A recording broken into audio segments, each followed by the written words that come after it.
Hello, good morning, welcome to Hans Vahini classes. आप लोग कैसे हैं? ठीक है।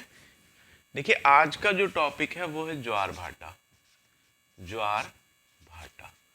तो देखिए, ज्वार भाटा के बारे में हम लोग यहाँ पर एक चर्चा करने जा रहे हैं कि ज्वार भाटा असल में होता क्या है, क्या होता है, क्यों होता है और कैसे होता है। ठीक। तो सबसे पहले मैं बात कर लेता हूं कि ज्वार भाटा असल में होता क्या है। तो देखिए, ज्वार भाटा क्या होता है, क्या है ज्वार भाटा। तो क्या है, जब भी समुद्र की लहरें अपनी निश्चित अवस्था से अधिक ऊंचाई पर आ जाती हैं, यानी ये इनकी निश्चित अवस्था है और इससे क्या हुआ, ये अधिक ऊंचाई पर आ गई, तो ये स्थिति क्या कहलाती है, ये ज्वार की कहलाती है। क्या कहलाती है? ज्वार की कहलाती है। अब ये ज्वार दो तरीके का हो सकता है, या तो ये लघु हो सकता है या ये दीर्घ ज्वार हो सकता है। क्या? लघु हो सकता है या दीर्घ हो सकता है। तो लघु ज्वार किन कंडीशंस में अप्लाई होगा और दीर्घ ज्वार किस कंडीशन में अप्लाई होगा, इसको अभी हम देख लेते हैं। तो क्या है ज्वार? जब एक स्थिति से अधिक ऊंचाई पर समुद्र का जल ऊंचा उठ जाता है तो वो स्थिति ज्वार की कहलाती है। ये लघु भी हो सकता है और दीर्घ भी हो सकता है। अब कारण क्या होते हैं, किसी भी ज्वार के आने का कारण क्या होता है? तो देखिए, पृथ्वी अपने अक्ष पर घूम रही है। क्या कर रही है? अपने अक्ष पर घूम रही है, अक्ष पर घूर्णन कर रही है। और क्या कर रही है? परिभ्रमण भी कर रही है। ठीक। तो अक्ष पर घूर्णन प्लस परिभ्रमण और उसके अलावा गुरुत्वाकर्षण, गुरुत्वाकर्षण, ये तीन कंडीशंस होती हैं जिसकी वजह से ज्वार आता है। तो गुरुत्वाकर्षण किसका होता है? तो गुरुत्वाकर्षण चंद्रमा का होता है प्लस सूर्य का होता है। किस किस का होता है? चंद्रमा का होता है और सूर्य के गुरुत्वाकर्षण के बल के कारण ही ज्वार ये स्थिति पैदा होती है। अब कहां पर लघु ज्वार होगा और कहां पर दीर्घ ज्वार होगा? तो सबसे पहले हम देख लेते हैं कि दीर्घ ज्वार कब आएगा। तो देखिए, ये हमारी पृथ्वी हो गई। ठीक। क्या हो गया? पृथ्वी हो गई। यहां पर आ गया आपका चंद्रमा और यहां पर आ गया आपका सूर्य। ठीक। अब सूर्य, चंद्रमा और पृथ्वी जब सीधी रेखा में होते हैं, एक समान रेखा में होते हैं, तो ऐसी कंडीशन में चंद्रमा और सूर्य का गुरुत्वाकर्षण बल के कारण क्या होता है, पृथ्वी पर यानी कि जल में या महासागरों में क्या होते हैं, ये कंडीशन हो जाती है आपकी दीर्घ ज्वार की हो जाती है। अब ये सब क्या कर रहे हैं, एक ही तरफ को, इस समुद्र के जल को अपनी ओर गुरुत्वाकर्षण बल के कारण खींचने का कार्य कर रहे हैं, जिसके कारण स्थिति क्या हो गई, दीर्घ ज्वार की हो गई। यानी ये तीनों जब एक सीधी रेखा में हो। अब सीधी रेखा में ये कंडीशन तो अप्लाई करती ही करती है, उसके अलावा सूर्य, पृथ्वी और चंद्रमा जब इस कंडीशन में आ जाते हैं, यानी ये वाली कंडीशन, अब देखिए अभी भी ये सीधी रेखा में ही है। ठीक। मगर चंद्रमा का गुरुत्वाकर्षण बल ज्यादा है क्योंकि ये पृथ्वी के निकट है, और सूर्य के ऊपर यहां से जब इधर को गुरुत्वाकर्षण बल काम करता है तो यहां पर अब केंद्रीय बल कार्य करने लगता है। कौन सा बल काम करने लगता है? अब केंद्रीय बल काम करने लगता है अक्ष पर घूर्णन और परिभ्रमण के कारण।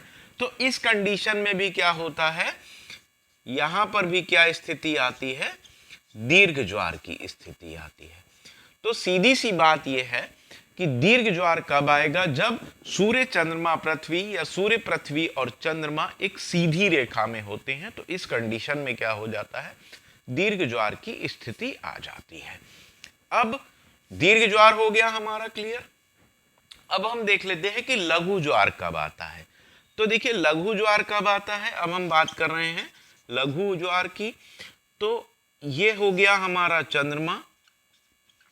ठीक। ये हो गई हमारी पृथ्वी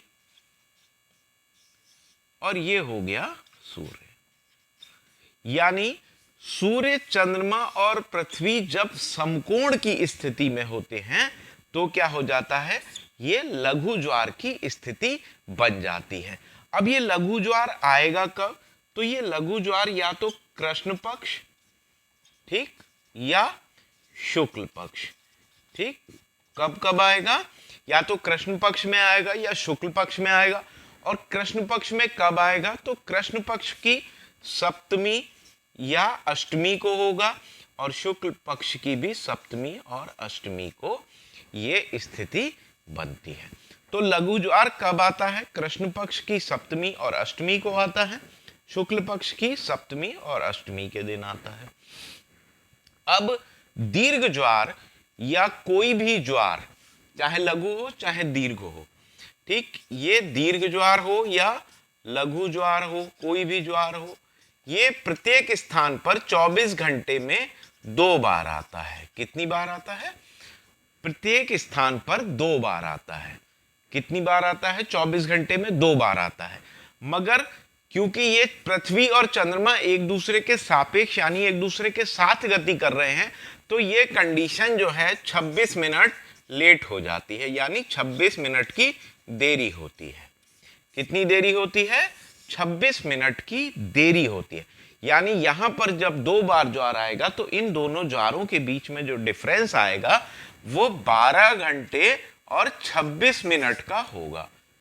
ठीक है, तो लघु ज्वार आपको समझ में आ गया। कब आएगा, कृष्ण पक्ष और शुक्ल पक्ष की सप्तमी अष्टमी को आएगा। 2 ज्वारों के बीच में कितना डिफरेंस होगा, तो 2 ज्वारों के बीच में जो समय अंतराल होगा वो 26 मिनट का डिफरेंस आएगा। यानी एक ज्वार अगर आपका 5 बजे आ रहा है तो अगला ज्वार 5:26 पर आएगा। ठीक है, तो कभी कभी टाइम देकर भी पूछ लेता है कि एक ज्वार इस टाइम आया है तो दूसरा ज्वार कब आएगा, तो उस टाइम में आपको 26 मिनट को ऐड कर देना है, आपका आंसर आ जाएगा। ठीक, तो यहां तक अगर कोई समस्या नहीं है तो ज्वार, अच्छा ज्वार वाली बात हो गई। अब भाटे की स्थिति क्या होती है, तो देखिए ये ज्वार की स्थिति थी कि ये सामान्य तल था, यहां से ऊपर उठ गया और क्या स्थिति हो गई, ज्वार की। अब स्थिति जब सामान्य होनी शुरू हुई और ये जल का स्तर नीचे आने लगा तो ये स्थिति क्या हो जाती है, ये भाटा की स्थिति हो जाती है।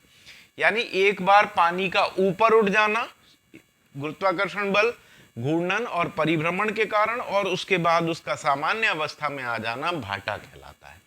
ठीक, ज्वार के बहुत सारे फायदे भी हैं और बहुत सारे नुकसान भी हैं, तो इसके बाद हम इनके ऊपर भी चर्चा कर लेंगे। तो अब यहां पर जो क्वेश्चन आपके सामने आ जाता है वो आ जाता है भाई कि ज्वार क्यों आता है, ज्वार क्यों आता है,